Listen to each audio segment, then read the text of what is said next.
6 வயது முதல் 60 வயது வரை அனைவருக்கும் பிரியமான ஒரு தெய்வம் விநாயகர். அவருடைய புராணத்தை நாம் சிறுவயதில் கேட்டிருப்போம். தாத்தா பாட்டிகள் சொல்லி இருப்பார்கள். அவ்வளவு ஏன் 80களில் 90களில் பல திரைப்படங்களில் காட்டியிருப்பார்கள். எத்தனை கதைகள் நாம் அவரை பற்றி கேட்டாலும் கேட்கின்ற ஒவ்வொரு நிமிடமும் புத்துணர்ச்சியாக புதியதாக இருப்பதுதான் விநாயகரின் வரலாறு, அவருடைய புராணம். முழு முதற் கடவுளாக இருக்கும் அந்த விநாயகரின் அந்த புராணத்தை தான் நீங்கள் இந்த பதிவில் கேட்கப் போகிறீர்கள். மொத்தம் 10 அத்தியாயம். ஒவ்வொரு அத்தியாயமும் அவருடைய பிறப்பு முதல் அவருடைய முழு சக்தி வரை அனைத்தையும் நீங்கள் தெரிந்து கொள்ளப் போகிறீர்கள். ஆகவே இந்த பதிவை இறுதி வரை கேளுங்கள். பிள்ளையார் பிடித்த உங்கள் நண்பர்களுக்கு கேட்டு முடித்தவுடன் பகிருங்கள். இந்த பதிவில் வரும் ஒவ்வொரு அத்தியாயத்திற்கு பின்னாலும் ஆழமான கருத்து இருக்கிறது. ஆகவே இந்த பதிவை கடைசி வரை பாருங்கள். அத்தியாயம் 1. கைலாய மலையின் உச்சியில் பனிமூடிய சிகரங்களுக்கு மத்தியில் தேவர்களுடைய அரண்மனை இருந்தது. அங்கே பார்வதி தேவி தனது அந்தரங்க குளியல் அறையில் குளித்துக் கொண்டிருந்தார். அவர் தனது உடலின் அழுக்குகளை சுத்தம் செய்து கொண்டிருந்த போது அந்த அழுக்குகளில் இருந்து ஒரு சிறு உருவம் உருவானது. பார்வதி தேவி தனது கைகளால் அந்த உருவத்தை ஒரு அழகிய சிறுவனாக வடிவமைத்தார். பார்வதியின் அன்பும் ஆற்றலும் கலந்த அந்த உருவம் படிப்படியாக உயிர் பெற்று கண்ணிமைக்க தொடங்கியது. ஒரு சிறுவன் தோன்றினான். அந்த சிறுவன் அழகாகவும் வலிமையாகவும் புத்திசாலியாகவும் இருந்தான். அவனது கண்கள் ஞானத்தின் ஒளியால் மின்னியது. என் அன்பு மகனே, நீ இந்த வாசலை காவல் காக்க வேண்டும். யாரையும் எதற்காகவும் உள்ளே அனுமதிக்க கூடாது என்று பார்வதி தேவி கட்டளையிட்டார். தன் தாயின் வார்த்தைகளை மரியாதையோடு ஏற்று வாசலில் காவல் காக்க தொடங்கினான் அந்த சிறுவன். அவனது கைகளில் ஒரு பெரிய தடி இருந்தது. அவனது கண்கள் எச்சரிக்கையாக சுற்றிலும் பார்க்க தொடங்கியது. அதே நேரத்தில் தேவலோகத்தில் இருந்த அனைத்து தேவர்களும் இந்த புதிய சிறுவனை பார்க்க ஆர்வமாக இருந்தார்கள். சிவபெருமான் தனது நீண்ட தவத்தை முடித்துக் கொண்டு திரும்பி வந்தார். அவர் தனது இல்லத்தை நெருங்கிய பொழுது அங்கே ஒரு சிறுவன் காவல் காப்பதைக் கண்டு ஆச்சரியம் அடைந்தார். யாரடா நீ? ஏன் இங்கே நிற்கிறாய் என்று சிவபெருமான் கேட்டார். நான் இந்த இல்லத்தின் காவலன். என் தாயார் பார்வதி தேவியின் உத்தரவின்படி யாரையும் உள்ளே அனுமதிக்க முடியாது என்று அந்த சிறுவன் உறுதியாக சொன்னான். அதை கேட்ட சிவபெருமான் சிரித்துக் கொண்டே, அப்படியா? நான் தான் இந்த வீட்டின் எஜமானன், என்னை உள்ளே விடு என்று சொன்னார். ஆனால் அந்த சிறுவன் அசையவில்லை. மன்னிக்கவும் ஐயா, நீங்கள் யாராக இருந்தாலும் எப்படிப்பட்டவராக இருந்தாலும் என் தாயாரின் அனுமதி இல்லாமல் உள்ளே அனுமதிக்க முடியாது.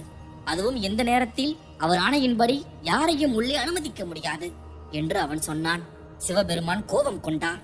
அவர் சிறுவனை வலுக்கட்டாயமாக விளக்க முயன்றார். ஆனால் சிறுவனோ அசைந்து கொடுக்கவில்லை. அதே நேரத்தில் சனி பகவான் அங்கு வந்தார். அவர் சிறுவனை பார்க்க விரும்பினார். ஆனால் தனது பார்வை பட்டால் தீமை வந்துவிடுமோ என்று அஞ்சினார். இதே நேரத்தில் தன்னை உள்ளே அனுமதிக்காததால் கோபமடைந்த சிவபெருமான் தனது திரிசூலத்தை ஓங்கினார். எங்கே அந்த சிறுவன் மீது திரிசூலம் பட்டுவிடுமோ என்று எண்ணி சனி பகவான் அந்த சிறுவனை பார்க்க, இவ்வாறு சிவபெருமானின் திரிசூலமும் சனி பகவானின் பார்வையும் ஒரே நேரத்தில் சிறுவன் மீது விழ அந்த சிறுவனுடைய தலை உடனடியாக துண்டிக்கப்பட்டது. அந்த நேரத்தில் பார்வதி தேவி வெளியே வந்து அந்த காட்சியை பார்த்தார். அதிர்ச்சி அடைந்தார், கோபமடைந்தார். கதறி அழுது கொண்டே என் அன்பு மகனை என்று அழ ஆரம்பித்து விட்டார். அதையெல்லாம் பார்த்த சிவபெருமான் தான் செய்த தவறை உணர்ந்தார். பிறகு பார்வதியிடம் மன்னிப்பை கேட்டு நான் உன் மகனை உயிர்ப்பிக்கிறேன் என்று உறுதியளித்தார். உடனே சிவபெருமான் தனது கணங்களை அனுப்பி வடக்கு திசையில் சென்று முதலில் காணும் உயிரினத்தின் தலையை கொண்டு வாருங்கள் என்று கட்டளையிட்டார். அந்த கணங்கள் விரைந்து சென்று ஒரு பெரிய யானையின் தலையை கொண்டு வந்தது. உடனே சிவபெருமான் அந்த யானையின் தலையை அந்த சிறுவனுடைய தலையில் பொருத்தினார். தனது தெய்வீக சக்தியால் சிறுவனுக்கு மீண்டும் உயிரை தந்தார். அவன் கண் விழித்து பார்த்தபொழுது அவனுக்கு ஒரு புதிய உருவம் இருந்தது. மனித உடலும் யானை தலையும். பார்வதி தனது மகனை மகிழ்ச்சியோடு அணைத்துக் கொண்டார்.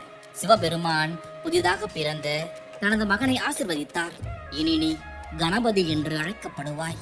கணங்களின் தலைவன் நீ எல்லா தெய்வங்களுக்கும் முன்பாக வணங்கப்படுவாய். உன்னை வணங்காமல் எந்த காரியமும் தொடங்கப்படாது. அதை கேட்ட சனி பகவான் சொன்னார், என் பார்வையால் நீ பாதிக்கப்பட்டாய். ஆனால் அது உன்னை மேலும் வலிமையாக்கியது. இனி உன்னை பார்ப்பவர்கள் எல்லா தடைகளையும் வெற்றி கொள்வார்கள். உன்னை வணங்கினால் என்னால் ஏற்படும் பாதிப்பு குறையும். இவ்வாறு சனி பகவானும் சொல்ல அந்த கணத்தில் திடீரென ஒரு பேரொளி கணபதியை சூழ்ந்து கொண்டது. வானத்திலிருந்து தெய்வீக ஒளி இசைத்தது. தேவர்கள் மலர் மழை பொழிந்தார்கள். கைலாய மலை முழுவதும் ஒரு அதிசய அதிர்வு பரவியது. கணபதியின் புதிய உருவம், மனித உடலும் யானை தலையும் ஒரு அற்புதமான ஒளியால் பிரகாசித்தது. அவரது நெற்றியில் பிற நிலவு தோன்றியது. கைகளில் பாசாங்குசமும் மற்றும் கொடுவால் காட்சியளித்தது. அவரது 4 கைகள் 4 திசைகளையும் ஆசிர்வதிப்பது போல விரிந்தது. பார்வதி தேவியின் கண்களில் ஆனந்த கண்ணீர் பெருகியது. சிவபெருமான் பெருமிதத்தோடு புன்னகைத்தார்.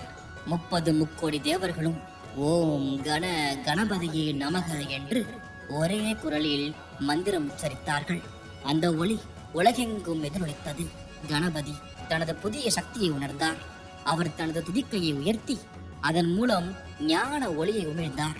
அந்த ஒளி உலகின் மூளை முடுக்கெல்லாம் பரவி அறியாமையை அகற்றியது.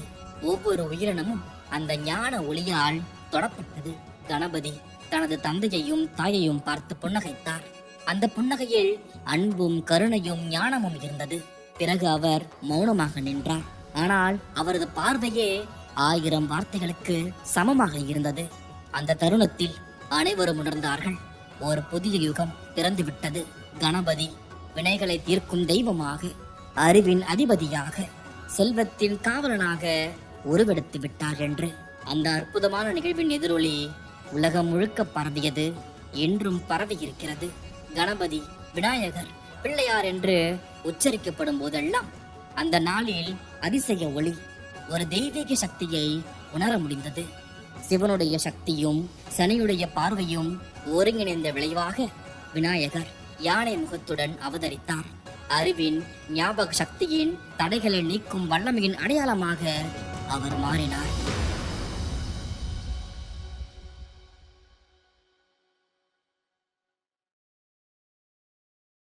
அத்தியாயம் 2. கைலாய மலையின் உச்சியில் தெய்வீக ஒளி பிரகாசித்துக் கொண்டிருந்தது. சிவபெருமானும் பார்வதி தேவியும் தங்கள் 2 புதல்வர்களோடு அமர்ந்திருந்தார்கள். யானை முகம் கொண்ட விநாயகரும் அழகிய இளைஞனுமான முருகனும். ஒரு நாள் நாரதர் அவர்களை சந்திக்க வந்தார். அவர் ஒரு அதிசய மாம்பழத்தை கையில் வைத்திருந்தார். அது தெய்வீக ஒளியால் மின்னியது. நாரதர் சிரித்தபடியே சொன்னார், இந்த மாம்பழம் அற்புதமானது. இது அறிவின் பழம். இதை உண்பவர்கள் அனைத்து ஞானத்தையும் பெறுவார்கள். ஆனால் இதை யாருக்கு கொடுப்பது என்று அவர் கேட்டார். அதை கேட்ட சிவபெருமான் சிந்தித்தார். அவர் தனது 2 மக்களையும் பார்த்து, இது உங்களுக்கு ஒரு சவாலாக இருக்கட்டும். உலகை சுற்றி வந்து முதலில் யார் திரும்பி வருகிறார்களோ அவர்களுக்கே இந்த பழம் கிடைக்கும் என்று சிவபெருமான் சொன்னார். அதை கேட்ட முருகன் உடனே எழுந்தான். அவனுடைய கண்களில் உற்சாகம் மின்னியது. நான் என் மயில் வாகனத்தில் விரைவாக செல்வேன், உலகை சுற்றுவேன், முதலில் திரும்பி வருவேன் என்று சொல்லிவிட்டு புறப்பட்டான் முருகன். ஆனால் விநாயகரோ அமைதியாக இருந்தார். அவரது கண்களில் ஒரு வினோதமான ஒளி மின்னியது. யோசிக்க ஆரம்பித்தார். அதே சமயத்தில் முருகன் தனது மயிலில் ஏறி வேகமாக பறந்தான். அவன் கடல்களையும் மலைகளையும் நாடுகளையும் கடந்து சென்றான். அவனது வேகம் அசாதாரணமாக இருந்தது. காற்றே அவனுக்கு வழிவிட்டது. இதற்கிடையில் விநாயகர் அதே இடத்தில் அமைதியாக இருந்து பிறகு எழுந்தார். அவர் தனது பெற்றோரை ஒரு வட்டமாக சுற்றி வந்தார். பாதங்களில் விழுந்து வணங்கினார். அதையெல்லாம் பார்த்த சிவபெருமானும் பார்வதியும் ஆச்சரியத்தோடு பார்த்தார்கள். பிறகு விநாயகர் புன்னகையோடு பொறுமையாக சொன்னார், நான் உலகை சுற்றி வந்து விட்டேன். அதை கேட்ட சிவபெருமான் எப்படி என்று கேட்க விநாயகர் மரியாதையோடு சொன்னார், தந்தையே, தாயே, நீங்கள் இருவரும் தான் என் உலகம். உங்களை சுற்றி வந்ததே உலகை சுற்றி வந்ததற்கு சமம் என்று அவர் சொன்னார். அதை கேட்ட சிவனுடைய கண்களில் ஆனந்த கண்ணீர் வந்தது. பார்வதி தேவியும் பெருமிதத்தோடு புன்னகைத்தார். அதை கேட்ட நாரதரும் கைத்தட்டி ஆமோதித்தார். அப்பொழுது முருகனும் திரும்பி வந்தான். களைப்போடும் வேர்வைகளோடும் அவன் இருந்தான். நடந்ததை கேட்டு அவனும் ஆச்சரியம் அடைந்தான். சிவபெருமான் பிறகு சொன்னார் அன்போடு, என் அன்பு மகன்களே, இருவருமே வெற்றி பெற்று விட்டீர்கள். ஒருவன் உடல் வலிமையால் வெற்றி பெற்றான், மற்றொருவன் அறிவின் வலிமையால் வெற்றி பெற்றான். ஆனால் விநாயகருடைய புத்திசாலித்தனமும் அன்பும் இந்த வெற்றியை அவனுக்கு பெற்று தந்துவிட்டது. பிறகு நாரதர் அந்த அதிசய மாம்பழத்தை விநாயகருக்கு கொடுத்தார்.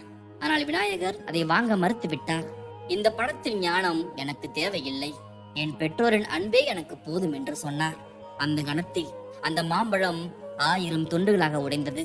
ஒவ்வொரு துண்டும் ஒரு தெய்வீக ஒளியாக மாறி அனைவரையும் சூழ்ந்தது. முருகன் தனது சகோதரனை அணைத்துக் கொண்டான்.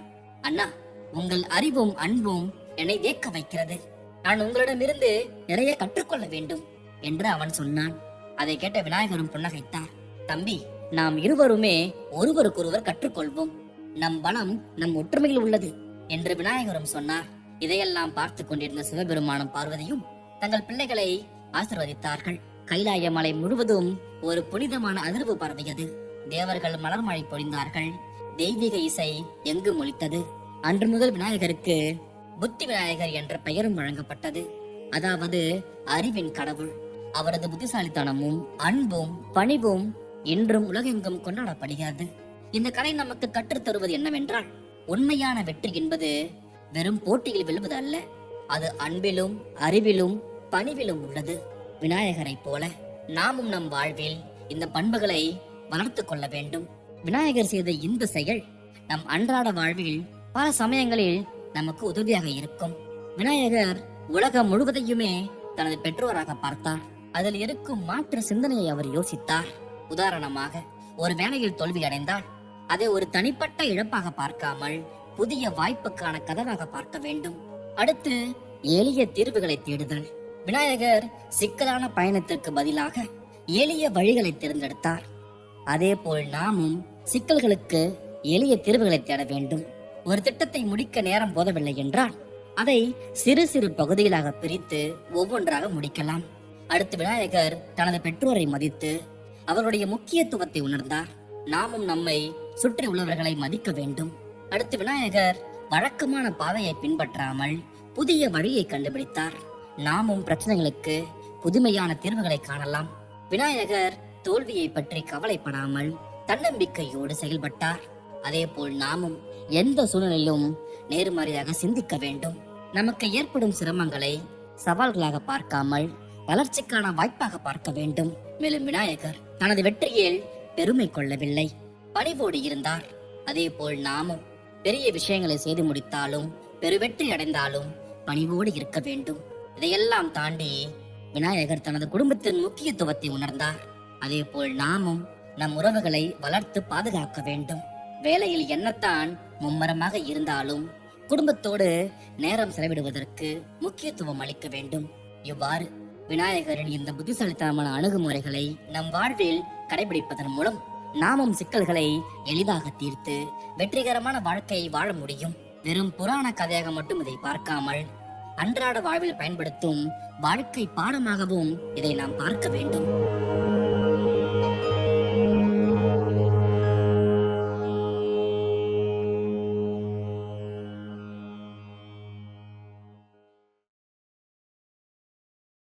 அத்தியாயம் 3. பல ஆயிரம் ஆண்டுகளுக்கு முன்னால் இந்தியாவில் உள்ள ஒரு புனிதமான காட்டில் மகரிஷி வியாசர் ஒரு பெரும் சவாலை எதிர்கொண்டார். அவர் மகாபாரதம் என்ற மாபெரும் காவியத்தை எழுத விரும்பினார். மனித வாழ்வின் அனைத்து அம்சங்களையும் உள்ளடக்கியதாக அது இருக்க வேண்டும் என்று விரும்பினார். ஒரு நாள் வியாசர் தனது குடிசையில் தியானத்தில் அமர்ந்திருந்த பொழுது பிரம்மதேவர் அவருக்கு முன்னால் தோன்றினார். மகரிஷி வியாசரே, பிரம்மா அழைக்க தியானத்திலிருந்து வெளிவந்தார் வியாசர். நீங்கள் எழுத நினைக்கும் மகாபாரதம் ஒரு அற்புதமான படைப்பாக இருக்கும். ஆனால் அதை எழுதுவதற்கு உங்களுக்கு ஒரு சிறந்த எழுத்தாளர் தேவை என்று பிரம்மா சொல்ல, அதை கேட்ட வியாசர், ஆம் பிரம்மா, ஆனால் இந்த பெரும் பணிக்கு யார் தகுதியானவர் என்ற கேள்வியை வியாசர் கேட்க, அதற்கு பிரம்மா புன்னகையோடு சொன்னார், கணபதியை தவிர வேறு யாரால் இந்த சவாலை எதிர்கொள்ள முடியும்? ஆகவே அவரை அடையுங்கள் என்று சொல்ல வியாசர் கண்களை மூடி விநாயகரை தியானித்தார். உடனே ஒரு தெய்வீக ஒளி அவர் முன்னால் தோன்றியது. அதிலிருந்து விநாயகர் வெளிப்பட்டார். வணக்கம் மகரிஷி வியாசரே, என்னை ஏன் அழைத்தீர்கள் என்று விநாயகர் மரியாதையோடு கேட்டார். பிறகு வியாசர் தனது திட்டத்தை சொன்னார். நான் மகாபாரதத்தை எழுத விரும்புகிறேன். ஆனால் எனக்கு ஒரு சிறந்த எழுத்தாளர் தேவை. நீங்கள் அந்த பொறுப்பை ஏற்றுக்கொள்வீர்களா என்று வியாசர் கேட்க, அதை கேட்ட விநாயகர் சிந்தித்தார். நிச்சயமாக, ஆனால் ஒரே ஒரு நிபந்தனை உண்டு. நான் எழுத தொடங்கியவுடன் நிறுத்தாமல் தொடர்ந்து எழுத வேண்டும். நீங்கள் சொல்வதை நான் எழுதுவதில் சிறிதும் தாமதம் கூடாது. அதை கேட்ட வியாசர் ஒப்புக்கொண்டார். சரி, அப்படி என்றால் எனக்கும் ஒரு நிபந்தனை உண்டு. நான் சொல்வதின் அர்த்தத்தை நீங்கள் முழுமையாக புரிந்து கொண்ட பிறகே எழுத வேண்டும். அதை கேட்ட விநாயகர், இது நியாயமான கோரிக்கை, ஒப்புக்கொள்கிறேன் என்று விநாயகரும் சிரித்துக் கொண்டே சரி என்றார். அவர்கள் இருவரும் தயாரானார்கள். வியாசர் தனது கதையை சொல்லத் தொடங்கினார். விநாயகர் தனது தந்தத்தை எழுதுகோலாக பயன்படுத்தி ஓலைகளில் எழுத தொடங்கினார். அவருடைய ஒருங்கிணைந்த வேலை தொடர்ந்து நீடித்துக் கொண்டே இருந்தது. இரவும் பகலும் இடைவிடாமல் நீடித்துக் கொண்டே இருந்தது. வியாசர் சில நேரங்களில் மிகவும் சிக்கலான கருத்துக்களை சொன்னார். அதற்கு விநாயகர் சிந்திக்க நேரம் எடுத்துக்கொண்டார். அது வியாசருக்கு சிறிது ஓய்வு கொடுத்தது. சில நேரங்களில் விநாயகர் வேகமாக எழுதினார். வியாசர் வேகமாக சொல்ல வேண்டியிருந்தது. இவ்வாறாக நாட்கள் கடந்தன, வாரங்கள் ஆயின, மாதங்கள் உருண்டோடின. இருவருமே களைப்படையவில்லை. அவருடைய ஒருமுகப்பட்ட கவனம் குறையவில்லை. இந்த நேரத்தில்தான் விநாயகரின் ஒற்றை தந்தத்தின் கதை உருவானது. நாட்கள் செல்ல செல்ல விநாயகரின் தந்தம் மேலும் தேய்ந்தது. இறுதியில் அது பாதிக்கும் மேல் தேய்ந்து ஒரு சிறிய துண்டாக மாறியது. அந்த நேரத்தில்தான் வியாசர் மகாபாரதத்தின் கடைசி அத்தியாயத்தை சொல்லி முடித்தார். விநாயகர் கடைசி எழுத்தை எழுதி முடித்ததும் அவரது தந்தம் பெரும்பாலும் தேய்ந்து விட்டது. அவர் தனது கையை உயர்த்தி தனது நெற்றியை தொட்டார். உடனே அவருக்கு ஒரு புதிய தந்தம் முளைத்தது. ஆனால் இந்த முறை ஒரு தந்தம் முழுமையாக, ஒரு தந்தம் பாதியாக. அதை கேட்ட வியாசர் ஆச்சரியத்தோடு கேட்டார், விநாயகர் பெருமானே, ஒரு தந்தம் முழுமையாக இருக்கிறது, மற்றொரு தந்தம் பாதியாக இருக்கிறதே, இது என்ன ஆச்சரியம் என்று கேட்க, அதற்கு விநாயகர் புன்னகைத்துக் கொண்டே சொன்னார், ஆம் மகரிஷி, இந்த பாதி தந்தம் நமது அர்ப்பணிப்பின் அடையாளம். முழுமையற்ற இந்த தந்தம் அறிவின் தேடல், ஒருபோதும் முடிவடையாத ஒரு பயணம் என்பதை உலகிற்கு நினைவூட்டிக் கொண்டே இருக்கும் என்றார். மீண்டும் பிரம்மதேவர் தோன்றினார். விநாயகரே, மகரிஷியே, உங்கள் தியாகம் மகத்தானது. அதிலும் குறிப்பாக விநாயகா, உங்கள் தியாகம் தெய்வீகமானது. இனி நீங்கள் ஏக தந்தை என்று அழைக்கப்படுவீர்கள். உங்கள் இந்த உருவம் அறிவின் மதிப்பையும் தியாகத்தின் மகத்துவத்தையும் மற்றும் ஞானத்தின் தொடர்ச்சியான தேடலையும் எப்பொழுதுமே நினைவூட்டும். அதை கேட்ட விநாயகர் சொன்னார், இந்த 1.5 தந்தம் என்பது என் பெருமைக்குரியதல்ல. இது அறிவின் பரவலுக்கான ஒரு சின்னம். இது மனிதர்களுக்கு ஒரு படிப்படியாக இருக்க வேண்டும். உண்மையான அறிவுக்காக நாம் எதையும் தியாகம் செய்ய தயாராக இருக்க வேண்டும். மேலும் கற்றல் என்பது ஒருபோதும் முடிவடையாத ஒரு பயணம் என்பதை இது உணர்த்த வேண்டும். அதை கேட்ட வியாசர் கண்களில் நீர் தழும்ப சொன்னார், உங்கள் தியாகம் வீண் போகாது விநாயக பெருமானே. மகாபாரதம் காலங்களை கடந்து நிலைக்கும். ஒவ்வொரு வரியிலும் உங்கள் அர்ப்பணிப்பின் தடம் இருக்கும் என்றார். இவ்வாறாகத்தான் மகாபாரதம் உருவானது. அந்த மகாபாரதத்தை நீங்கள் முழுமையாக இதுவரை கேட்கவில்லை என்றால் நம் டீப் டாக்ஸ் ஆடியோ புக் சேனலில் மகாபாரதம் ஒரு முழு கதையாக இருக்கிறது. மேலும் அதில் வருகின்ற பகவத்கீதையும் ஒரு முழு பதிவாக இருக்கிறது. இரண்டையும் கேளுங்கள். இவ்வாறு விநாயகரின் 1.5 தந்தம் ஒரு புனித அடையாளமாக மாறியது.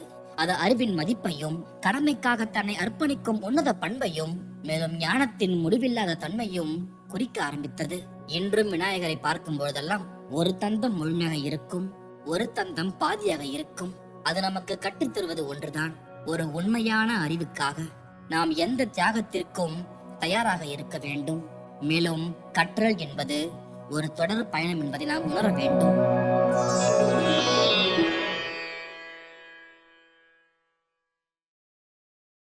அத்தியாயம் 4. பல ஆயிரம் ஆண்டுகளுக்கு முன்னால் இந்தியாவின் அடர்ந்த காடுகளில் கஜமுகாசுரன் என்ற ஒரு வலிமைமிக்க அரக்கன் வாழ்ந்து வந்தான். அவன் யானை முகம் கொண்டவனாக இருந்தான். ஆனால் அவனது இதயம் கருணையற்றதாக இருந்தது. அவன் தனது பலத்தால் அனைவரையுமே அச்சுறுத்தி வந்தான். ஒரு நாள் கஜமுகாசுரன் கடுமையாக தவம் செய்தான். அவனது தவத்தால் மகிழ்ந்து போன பிரம்மதேவர் அவன் முன்னால் தோன்றினார். கஜமுகாசுரா, உன் தவத்தால் மகிழ்ந்து போனேன், நீ என்ன வரம் வேண்டுகிறாய் என்று பிரம்மா கேட்க, அதை கேட்ட கஜமுகாசுரன் கர்வத்தோடு சொன்னான், தேவரீரே, என்னை யாராலும் வெல்ல முடியாத அளவிற்கு எனக்கு வலிமை வேண்டும். எந்த ஆயுதமும் என்னை தாக்க முடியாமல் இருக்க வேண்டும் என்று கேட்டான். அதை கேட்ட பிரம்மதேவர் சற்று தயங்கி அப்படியே ஆகட்டும் என்றார். ஆனால் அவருடைய மனதில் ஒரு எண்ணம் தோன்றியது. அந்த வரத்தை அவனுக்கு முழுமையாக தருவதற்கு முன்னால் அதில் அவர் ஒரு சிறிய மாற்றத்தை செய்தார். ஆனால் அது அவனுக்கு தெரியாது. வரம் பெற்ற கஜமுகாசுரன் தன்னை யாராலும் வெல்ல முடியாது என்ற எண்ணத்தில் மிகவும் அகங்காரம் கொண்டான். அவன் தேவர்களையும் மனிதர்களையும் புண்புறுத்த ஆரம்பித்தான். அவனது கொடூரங்களால் உலகமே நடுங்கியது. தேவர்கள் அனைவருமே ஒன்று கூடி விநாயகரை வேண்டினார்கள். ஐயனே, இந்த அரக்கனை அடக்க வேண்டும், உங்களால் மட்டுமே அது முடியும் என்று அனைவருமே வேண்டிக் கொண்டார்கள். அதை கேட்ட விநாயகர், கவலை வேண்டாம், நான் அவனை அடக்குவேன் என்றார். விநாயகர் கஜமுகாசுரனை எதிர்கொள்ள சென்றார். அரக்கன் அவரை பார்த்து புன்னகைத்தான். நீங்களா என்னை எதிர்க்க வந்தீர்கள்? என்னை யாராலும் வெல்ல முடியாது. அதற்கான வரத்தை நான் பிரம்மாவிடம் வாங்கி இருக்கிறேன் என்றான் கர்வத்தோடு. அதை கேட்ட விநாயகர் அமைதியாக சொன்னார், உன் வரத்தின் உண்மையான தன்மையை நீ அறியவில்லை கஜமுகாசுரா. உன்னை யாராலும் வெல்ல முடியாது என்பது உண்மைதான், ஆனால் உன்னை மாற்ற முடியும் என்றார். அதை கேட்டு அவன் திகைத்து போனான். பிறகு விநாயகரை தாக்க முயன்றான். உடனே விநாயகர் தனது மந்திர சக்தியால் அவனை சுற்றி ஒரு ஒளிவட்டத்தை உருவாக்கினார். பிறகு அவர் அன்போடு சொன்னார், கஜமுகாசுரா, உன் வலிமை உன்னை அழிக்கிறது. நீ உன் சக்தியை நல்வழியில் பயன்படுத்த வேண்டும். அதனால் இனி நீ என் வாகனமாக மாறி உலகிற்கு நன்மை செய்வாயாக என்றார். ஒரு ஒளிவட்டம் அவனை சூழ்ந்தது. அவனுடைய உடல் சிறிதாகி உருமாறத் தொடங்கியது. சில கணங்களில் அவன் ஒரு சிறிய எலியாக மாறினான். அந்த எலியை விநாயகர் அன்போடு கையில் எடுத்தார். இனி நீ மூஷிகன் என்று அழைக்கப்படுவாய்.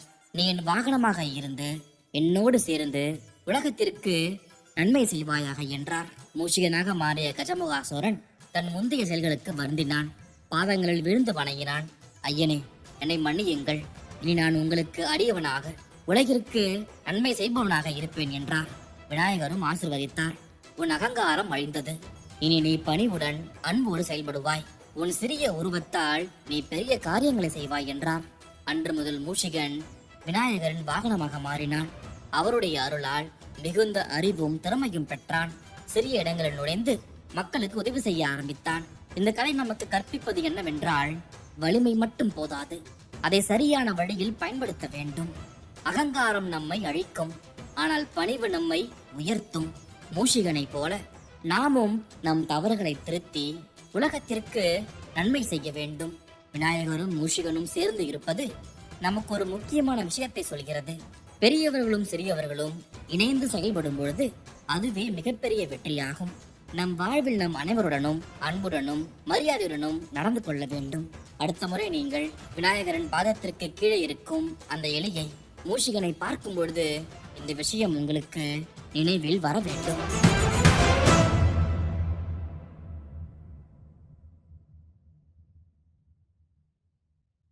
அத்தியாயம் 5. கைலாய மலையின் அழகிய சாரலில் ஒரு இனிய மாலை பொழுதில் விநாயக பெருமான் தனது அன்னையான பார்வதி தேவியோடு அமர்ந்திருந்தார். அவர்களை சுற்றிலும் தேவர்கள் கூடியிருந்தார்கள். பார்வதி தேவி தன் கைகளால் அவரே செய்த மோதகங்களை விநாயகருக்கு அளித்தார். அவற்றை விநாயகர் ஆனந்தமாக சாப்பிட்டுக் கொண்டிருந்தார். அவர் வயிறு பெருத்து காணப்பட்டது. அப்பொழுது வானத்தில் சந்திரன் தோன்றினான். அவர் விநாயகருடைய உருவத்தை பார்த்து சிரிக்க ஆரம்பித்தார். பாருங்கள், விநாயகரின் வயிற்றை பாருங்கள், எவ்வளவு பெரிதாக இருக்கிறது என்று கேலி செய்தான். சந்திரனுடைய நடத்தையை பார்த்து விநாயகருக்கு வருத்தம் இருந்தது. பிறகு கோபம் ஏற்பட்டது. சந்திரனை பார்த்து சொன்னார், சந்திரா, உன் அகங்காரம் உன்னை அழிக்கும். இனி உன்னை பார்ப்பவர்கள் சபிக்கப்படுவார்கள் என்று சபித்தார். உடனே சந்திரனுடைய ஒளி மங்க ஆரம்பித்தது. அவன் படிப்படியாக மறையத் தொடங்கினான். தேவர்கள் அனைவருமே பயந்து போனார்கள். பிரம்மதேவர் விநாயகரிடம் வந்து, விநாயக பெருமானே, உங்கள் கோபம் நியாயமானதுதான்.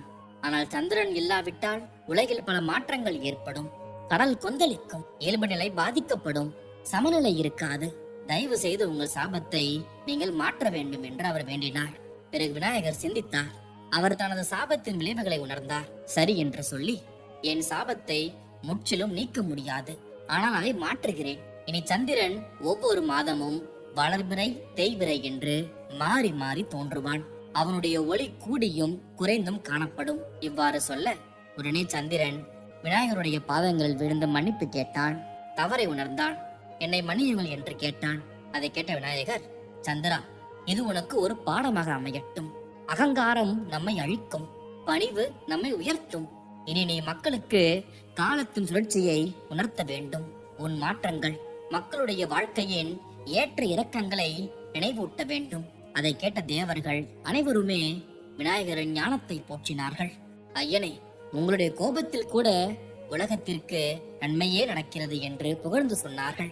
அதை கேட்ட விநாயகர், நாம் அனைவருமே நம் செயல்களால் கற்றுக்கொள்கிறோம். சந்திரனுடைய அனுபவம் நமக்கெல்லாம் ஒரு பாடம். நாம் எப்பொழுதும் பணிவோடு மரியாதையோடு நடந்து கொள்ள வேண்டும் என்றார். இந்த கதை நமக்கு சொல்வது என்னவென்றால், நம் வார்த்தைகளும் செயல்களும் மற்றவர்களை பாதிக்கும். நாம் எப்பொழுதும் கருணையோடும் புரிதலோடும் நடந்து கொள்ள வேண்டும். மேலும் நாம் செய்த தவறில் இருந்து நாம் கற்றுக்கொண்டு அவற்றை சரி செய்ய முயற்சிக்க வேண்டும்.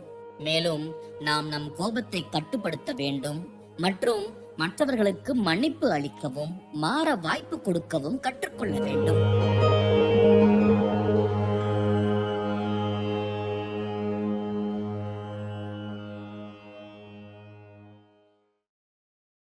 அத்தியாயம் 6.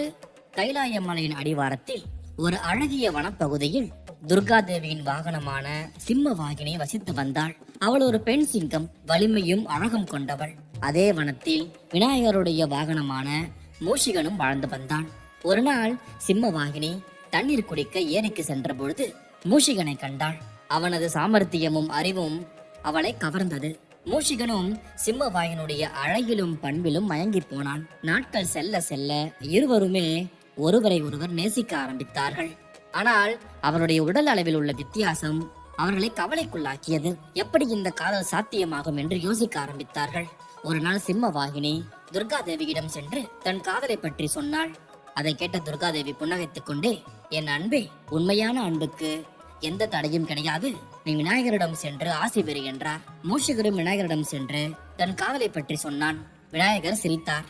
என் அன்பு மகனே, நீ கவலைப்பட வேண்டாம், பயப்பட வேண்டாம். உண்மையான அன்பு எல்லா தடைகளையும் தாண்டும் என்றார். இருவருமே விநாயகரிடம் ஆசி கேட்டார்கள். இருவருமே விநாயகர் ஆசீர்வதித்தார். உங்கள் காதல் தூய்மையானது, நான் உங்கள் திருமணத்தை நடத்தி வைக்கிறேன் என்றார். ஆனால் தேவர்கள் சிலர் இதை எதிர்த்தார்கள். எப்படி ஒரு சிங்கமும் ஒரு எலியும் திருமணம் செய்து கொள்ள முடியும் என்று கேட்டார்கள். அதை கேட்ட விநாயகர் அமைதியோடு சொன்னார், அன்புக்கு எந்த வடிவமும் கிடையாது, அது எல்லா வேறுபாடுகளையும் கடந்தது. இந்த திருமணம் நமக்கு ஒரு முக்கியமான பாடத்தை கற்பிக்கும், வேற்றுமையில் ஒற்றுமையை உணர்த்தும் என்றார். விநாயகர் ஒரு அழகான மண்டபத்தை உருவாக்கினார். அங்கே திருமணம் நடைபெற்றது. எல்லா தேவர்களும் தேவதைகளும் வந்திருந்தார்கள். சிம்மவாகினி அழகிய மாலையில் ஜொலித்தாள். மூஷிகன் சிறிய ஆனால் அழகான வேட்டையில் காட்சியளித்தான். திருமண சடங்குகளை விநாயகர் நடத்தினார். அக்னி தேவனை சாட்சியாக வைத்து அவர்கள் ஒருவருக்கொருவர் வாக்குறுதி அளித்தார்கள். நான் உன்னை என் துணைவியாக ஏற்கிறேன். என் வலிமை உன் வலிமை, என் பலவீனம் உன் பலவீனம், இவ்வாறு சொன்னான் மூஷிகன். அடுத்த சிம்மவாகினி, நான் உன்னை என் கணவனாக ஏற்கிறேன். உன் மகிழ்ச்சி என் மகிழ்ச்சி, உன் துன்பம் என் துன்பம் என்றாள் சிம்மவாகினி. விநாயகர் அவர்களை ஆசிர்வதித்தார். உங்கள் அன்பு என்றும் நிலைத்திருக்கட்டும். நீங்கள் ஒருவருக்கொருவர் பலமாக இருங்கள். உங்கள் வேறுபாடுகள் உங்களை பிரிக்காமல் இன்னும் நெருக்கமாக்கட்டும் என்றார். திருமணம் முடிந்த பிறகு விநாயகர் அனைவரையும் பார்த்து சொன்னார், இந்த திருமணம் நமக்கு ஒரு முக்கியமான பாடத்தை கற்பிக்கிறது. நாம் வெளிப்புற வேறுபாடுகளை கடந்து ஒருவருடைய உண்மையான குணத்தை பார்க்க வேண்டும். அன்பு மட்டும்தான் எல்லா தடைகளையும் தாண்டும் என்றார். அன்று முதல் சிம்மவாகினியும் மூஷிகனும் மகிழ்ச்சியாக வாழ்ந்தார்கள். அவர்கள் ஒருவருடைய பலவீனத்தை மற்றவர்கள் தன் பலத்தால் நிரப்பினார்கள். அவர்களுடைய அன்பு தெய்வீக உலகிலேயே ஒரு உதாரணமாக இருந்தது. இந்த கதை நமக்கு என்ன தெரிவிக்கிறது என்றால், உண்மையான அன்பு எல்லா வேறுபாடுகளையும் கடந்தது. நாம் மற்றவர்களை அவர்களுடைய வெளி தோற்றத்தால் மட்டுமல்லாமல் அவர்களுடைய குணத்தால் மதிப்பிட வேண்டும். மேலும் நம் வேறுபாடுகள் நம்மை பிரிக்காமல் நம்மை வலுப்படுத்த வேண்டும். விநாயகரின் இந்த செயல் அவருடைய பரந்த மனப்பான்மையையும் அனைவரையும் சமமாக நேசிக்கும் தன்மையையும் காட்டுகிறது. சமூகத்தில் உள்ள தடைகளை உடைத்து அன்பின் வெற்றியை அவர் காட்டுகிறார். எல்லோரையும் சமமாக நேசிக்க வேண்டும், எல்லா உயிரிடத்திலும் அன்பு செலுத்த வேண்டும் என்பதே இந்த அத்தியாயத்தின் நோக்கம்.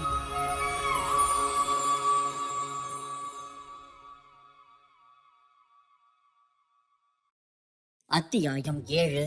கைலாய மலையின் அடிவாரத்தில் தேவர்களுடைய பொக்கிஷ காப்பாளரான குபேரன் தனது அரண்மனையில் வசித்து வந்தான். அவன் தனது செல்வத்தை பற்றி மிகவும் பெருமை கொண்டிருந்தான். ஒரு நாள் அவன் சிவபெருமானையும் பார்வதி தேவியையும் சந்திக்க கைலாயத்திற்கு சென்றான். அங்கே குபேரன் தனது செல்வத்தை பற்றி பெருமையோடு பேசினான். நான் தான் உலகில் மிகப்பெரிய செல்வந்தன். என் அரண்மனையில் உள்ள பொக்கிஷத்தை யாராலும் எண்ணி முடிக்க முடியாது என்றெல்லாம் கூறினான். சிவபெருமானும் பார்வதியும் குபேரனுடைய அகந்தையை கண்டு வருந்தினார்கள். அப்பொழுது அவர்களுடைய மகனான விநாயகர் அங்கு வந்தார். சிவன் விநாயகரிடம், மகனே, குபேரனுக்கு ஒரு பாடம் கற்பிக்க வேண்டும் என்று சொன்னார். விநாயகரும் புன்னகையோடு சரி என்று சொல்லி குபேரனிடம் பேசினார்.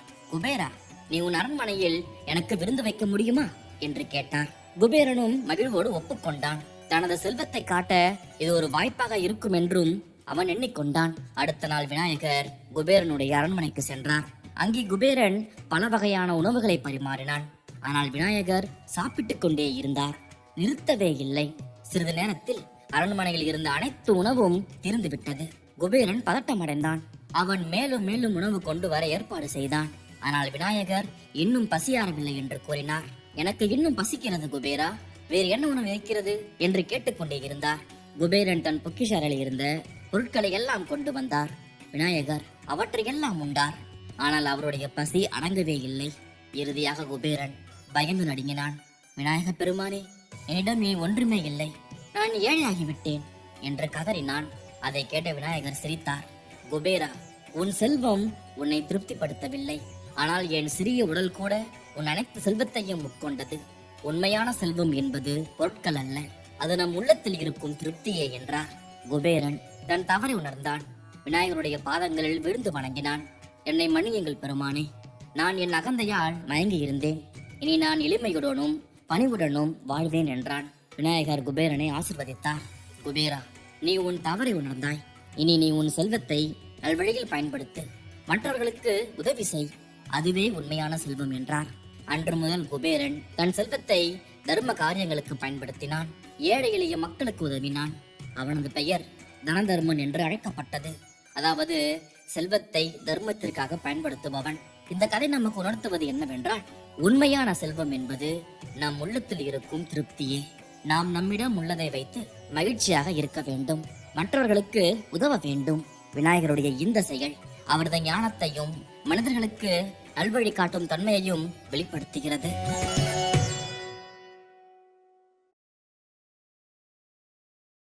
அத்தியாயம் 8. பல ஆயிரம் ஆண்டுகளுக்கு முன்னால் கைலாய மலையின் அடிவாரத்தில் ஒரு சிறிய கிராமம் இருந்தது. அங்கே அத்திரி முனிவர் என்ற ஒரு ரிஷி வாழ்ந்து வந்தார்.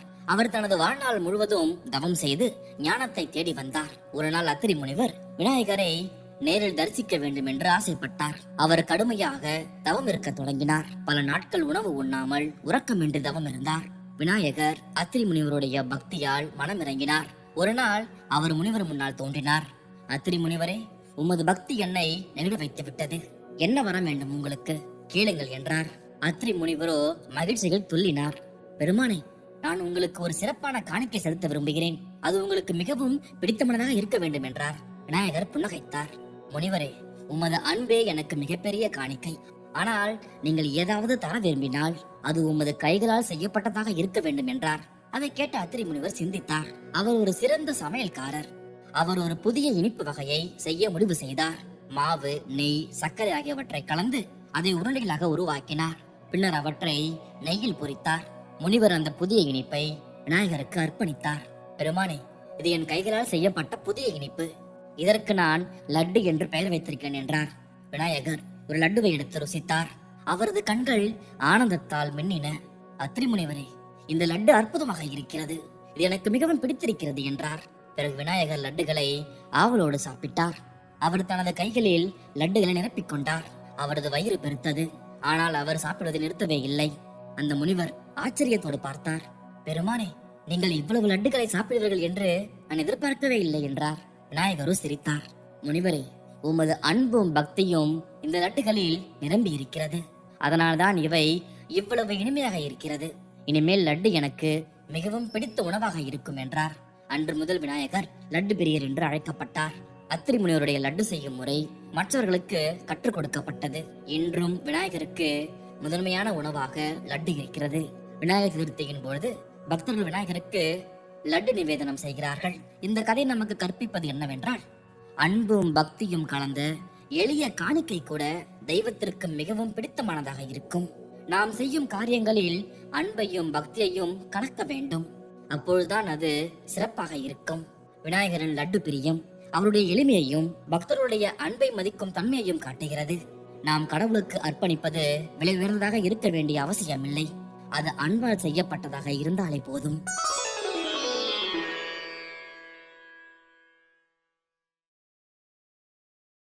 அத்தியாயம் 9. கைலாய மலையின் உச்சியில் தேவர்கள் அனைவரும் ஒரு நாள் கூடியிருந்தார்கள். அவர்கள் விநாயகருடைய மகிமை பற்றி பேசிக் கொண்டிருந்தார்கள். அப்பொழுது இந்திரன் விநாயகருக்கு ஏன் இவ்வளவு பெயர்கள் இருக்கின்றன என்று கேட்டார். அதற்கு நாரதர் சொன்னார், இந்திரா, விநாயகருடைய ஒவ்வொரு பெயரும் அவரது குணத்தை அல்லது சிறப்பை குறிக்கிறது. நான் உங்களுக்கு ஒரு சில முக்கியமான பெயர்களை சொல்கிறேன், சிறப்பையும் சொல்கிறேன், கேளுங்கள் என்று சொல்லிவிட்டு ஒவ்வொரு பெயருக்கான காரணத்தை சொல்ல ஆரம்பித்தார். முதலில் கணபதி. இது கணங்களின் தலைவன் என்று பொருள். ஒருமுறை சிவபெருமான் அசுரர்களோடு போரிட சென்ற போது விநாயகரை கணங்களின் தலைவராக நியமித்தார். விநாயகர் தனது புத்திசாலித்தனத்தால் அசுரர்களை வென்றார். அன்று முதல் அவர் கணபதி என்று அழைக்கப்பட்டார். அடுத்து விநாயகர். இதனுடைய பொருள் தடைகளை நீக்குபவர். ஒரு முறை தேவர்கள் ஒரு யாகம் செய்ய முயன்றார்கள். ஆனால் பல இடையூறுகள் ஏற்பட்டன. அவர்கள் விநாயகரை வேண்டினார்கள். விநாயகர் வந்து அனைத்து தடைகளையும் நீக்கினார். அதனால் அவர் விநாயகர் என்று அழைக்கப்பட்டார். இதற்கு தமிழில் வேறொரு சிறப்பும் இருக்கிறது. பொதுவாக வி என்றால் சிறப்பு, நாயகர் என்றால் தலைவர், சிறப்பான தலைவர் என்ற பொருளும் இதற்கு உண்டு. அடுத்து பிள்ளையார். இதற்கு குழந்தை என்று பொருள். பார்வதி தேவி விநாயகரை தனது குழந்தையாக உருவாக்கியதால் அவர் பிள்ளையார் என்று அழைக்கப்படுகிறார். இது அவருடைய குழந்தை போன்ற எளிமையையும் அன்பையும் குறிக்கிறது. அடுத்து கஜானன். இதற்கு யானை முகம் கொண்டவர் என்று பொருள். விநாயகருடைய யானை முகம் அவரது ஞானத்தையும் புத்தி கூர்மையும் குறிக்கிறது. யானை எப்படி தனது துதிக்கையால் பெரிய மரங்களை அசைக்குமோ, அதே போல் விநாயகர் பெரிய தடைகளை எளிமையாக நீக்குகிறார் என்று பொருள். அடுத்து லம்போதரர், அதாவது பெரிய வயிறு கொண்டவர். ஒரு முறை குபேரன் விநாயகருக்கு விருந்தளித்தான். விநாயகர் அனைத்து உணவையும் உண்டார். குபேரனுடைய அகந்தையை அடக்கத்தான் அவ்வாறு செய்தார். அன்று முதல் அவர் லம்போதரர் என்று அழைக்கப்பட்டார். இது அவருடைய பேராற்றலையும் எல்லாவற்றையும் ஏற்றுக்கொள்ளும் தன்மையும் குறிக்கிறது. அடுத்து ஏகதந்தர், ஒற்றை கொம்பு உள்ளவர் என்று பொருள். பரசுராமர் கைலாயத்திற்கு வந்தபொழுது விநாயகர் அவரை தடுத்தார். கோபமடைந்த பரசுராமர் தனது மழுவால் விநாயகருடைய கொம்பை வெட்டினார். இவ்வாறான ஒரு கதையும் இருக்கிறது. அடுத்து மகாபாரதத்தை தன் கொம்பை கொண்டு எழுதியதால் இந்த பெயரும் வந்தது. அன்று முதல் அவருக்கு ஏகதந்தர் என்று பெயர் வந்தது.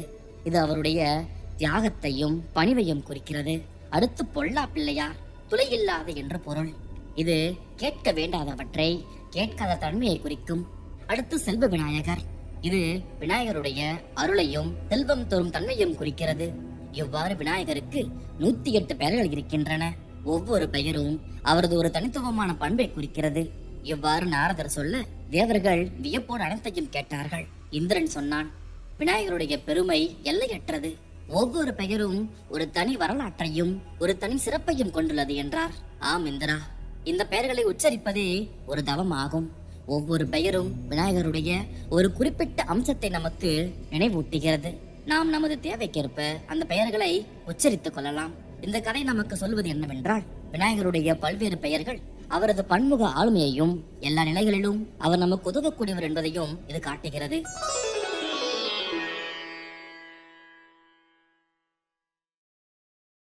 அத்தியாயம் 10. பல நூற்றாண்டுகளுக்கு முன்னால் இந்தியாவில் மகாராஷ்டிர மாநிலத்தில் ஒரு பெரும் மாற்றம் நிகழப்போவது யாரும் அறிந்திருக்கவில்லை. அந்த மாற்றத்தின் முன்னோடியாக இருந்தவர் மராத்திய மன்னர் சத்ரபதி சிவாஜி மகாராஜ். சிவாஜி மகாராஜ் ஒரு வீரமிக்க போர் வீரர் மட்டுமல்ல, ஒரு மகத்தான ஆன்மீகவாதியும் கூட. அவர் விநாயகரின் மீது அளவற்ற பக்தி கொண்டிருந்தார். அவர் தனது ஒவ்வொரு முக்கிய முடிவையும் எடுப்பதற்கு முன்னால் விநாயகரை வணங்கி ஆசி பெறுவார். ஒரு நாள் சிவாஜி மகாராஜ் தனது ஆலோசனையுடன் அமர்ந்திருந்தார். அவர் தனது மக்களை ஒன்றிணைக்க ஒரு வழியை தேடிக்கொண்டிருந்தார். அப்பொழுது அவருக்கு ஒரு யோசனை தோன்றியது. நாம் ஏன் விநாயகர் சதுர்த்தியை ஒரு பொது விழாவாக கொண்டாடக்கூடாது என்று கேட்டார். இது நம் மக்களை ஒன்றிணைக்கும், மேலும் நமது பாரம்பரியத்தையும் கலாச்சாரத்தையும் பாதுகாக்கும் என்றார். அவரது ஆலோசகர்கள் இந்த யோசனையை வரவேற்றார்கள். அவர்கள் இந்த விழாவை எப்படி நடத்துவது என்று விவாதிக்க ஆரம்பித்தார்கள். சிவாஜி சொன்னார், நாம் ஒவ்வொரு வீட்டிலும் ஒவ்வொரு தெருவிலும் விநாயகர் சிலைகளை வைத்து வணங்குவோம். 10 நாட்கள் விழாவை நடத்தி கடைசி நாளில் சிலைகளை ஊர்வலமாக எடுத்து சென்று நீரில் கரைப்போம் என்றார். இந்த யோசனை அனைவரையும் கவர்ந்தது. மேலும் சிவாஜி சொன்னார், இந்த விழா வெறும் சடங்குக்கு மட்டும் உரியதல்ல. நாம் நம் கலை நிகழ்ச்சிகள், சொற்பொழிவுகள், சமூக சேவைகள் என பலவற்றையும் இதில் இணைப்போம். இது நம் சமூகத்தை வலுப்படுத்தும் என்றார். சிவாஜியின் திட்டப்படி முதல் பொதுவான விநாயகர் சதுர்த்தி விழா மகாராஷ்டிராவில் கொண்டாடப்பட்டது. மக்கள் பெரும் ஆர்வத்துடன் பங்கேற்றார்கள். வீடுகளிலும் பொது இடங்களிலும் விநாயகர் சிலைகள் வைக்கப்பட்டன. 10 நாட்கள் மக்கள் ஒன்றாக கூடி பூஜைகள் செய்தார்கள். கலை நிகழ்ச்சிகள் நடந்தன, சமூக நல பணிகள் நடந்தன. இந்த விழா மக்களிடையே பெரும் வரவேற்பை பெற்றது. இது மக்களை ஒன்றிணைத்தது மட்டுமில்லாமல் அவர்களுடைய ஆன்மீக உணர்வையும் வளர்த்தது. சிவாஜியின் நோக்கம் நிறைவேறியது. மக்கள் ஒற்றுமையாக இணைந்தார்கள். அதே நேரம் தங்கள் பாரம்பரியத்தையும் பாதுகாத்தார்கள். காலப்போக்கில் விநாயகர் சதுர்த்தி விழா மகாராஷ்டிராவில் இருந்து நாடு முழுவதும் பின்னர் உலகம் முழுவதும் பரவியது. ஒவ்வொரு இடத்திலும் இது சிறு மாற்றங்களோடு கொண்டாடப்பட்டாலும் அதனுடைய அடிப்படை நோக்கம் மாறவில்லை. மக்கள் ஒன்றிணைதல், கலாச்சாரத்தை பாதுகாத்தல் மற்றும் விநாயகருடைய ஆசையை பெறுதல். இந்த விழாவுடைய தோற்றம் நமக்கு கற்பிப்பது என்னவென்றால், நம்முடைய வாழ்வில் எத்தனை பெரிய தடைகள் வந்தாலும் விநாயகருடைய அருளால் அவற்றை நாம் எளிதில் வெற்றி கொள்ள முடியும். நம்முடைய வாழ்வில் புதிய தொடக்கங்களுக்கு இது வழிவகுக்கும். விநாயகருடைய ஒவ்வொரு அங்கமும் நமக்கு ஒரு முக்கிய பாடத்தை சொல்லிக் கொடுக்கிறது. அவருடைய பெரிய காதுகள் நமக்கு கவனமாக கேட்கும் திறனை கற்பிக்கிறது. அவருடைய சிறிய கண்கள் ஆழ்ந்த சிந்தனையின் முக்கியத்துவத்தை நமக்கு உணர்த்துகிறது. அவரது நீண்ட துதிக்கை நம் திறமைகளை வளர்த்துக் கொள்ள வேண்டியதன் அவசியத்தை காட்டுகிறது. அவரது ஒற்றை கொம்பு ஒருமுகப்பட்ட கவனத்தின் முக்கியத்துவத்தை வலியுறுத்துகிறது. முழுமுதல் கடவுளாக இருக்கும் விநாயகருடைய புராணத்தை தான் இப்பொழுது நீங்கள் கேட்டீர்கள். சிறியவர்கள் முதல் பெரியவர்கள் வரை அனைவருமே கேட்கக்கூடிய கதை இது. ஒவ்வொரு அத்தியாயமும் அதில் வருகின்ற புராண கதைகளும் நமக்கு வாழ்க்கை பாடங்களை சொல்லிக் கொடுக்கிறது. ஆகவே இந்த பதிவை உங்கள் குழந்தைகளுக்கு காட்டுங்கள். குழந்தை பருவத்திலிருந்தே அவர்கள் சிறப்பான எண்ணத்தோடு வளரட்டும், நல்ல பண்புகளோடு வளரட்டும், எல்லாவற்றிலும் அன்பாக இருக்கட்டும். விநாயகர் பிடித்த உங்கள் நண்பர்களுக்கும் உறவினர்களுக்கும் இந்த பதிவை பகிருங்கள்.